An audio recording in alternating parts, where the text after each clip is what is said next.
কেমনি করে নিজের রসে নিজে নামাইলে খেলে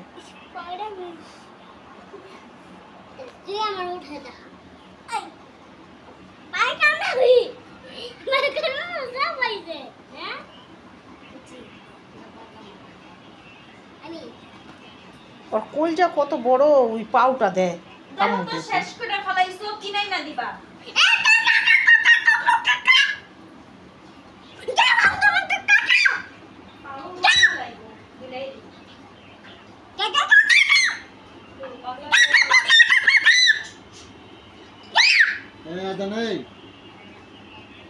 প্রতিবন্ধী হয়ে গেছে গা, উইয়া কারো কথা শুনবো না।